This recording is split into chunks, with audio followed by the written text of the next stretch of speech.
All right, so the NFC East keeps getting better.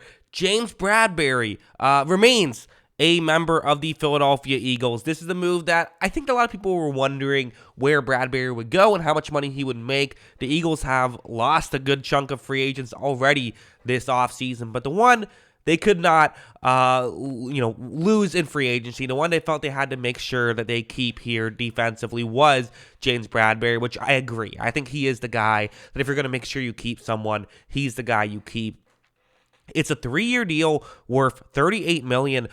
$20 million of it is fully guaranteed, and there's another $6 million in incentives. So it could be worth up to $44 million for a 3-year deal.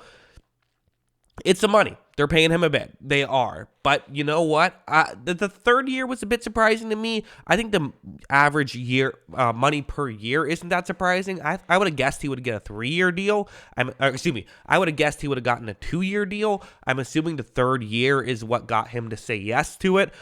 So, Eagles, hey, this is their window. Doing what you can now to make sure that you can be competitive. Listen, James Bradberry is not someone who has had a straightforward career. In fact, very little corners have had that, but especially in Bradberry's case, he has had some ups and downs, I think is fair to say. He has not been a completely consistent corner. Part of why the Eagles got him in the first place is he was a good corner for the Giants, but then had a bad year. And so, Eagles kind of took a flyer on him a little bit with a 1-year deal, and he overexceeded expectations. So that's why they're keeping him.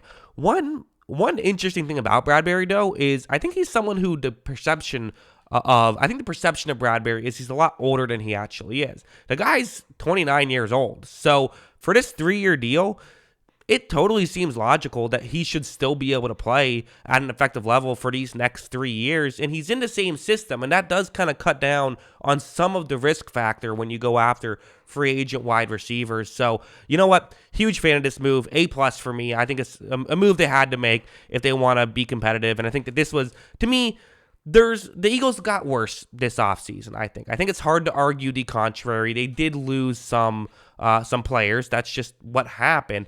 But I do think that keeping him is probably the biggest domino that didn't fall over, I guess. And they're still going to be able to remain competitive with the star talent they have on offense, and then keeping, I think, the back end.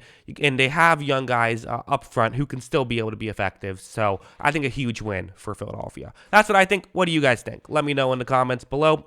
Always love hearing from you. And of course, as always, thanks for watching.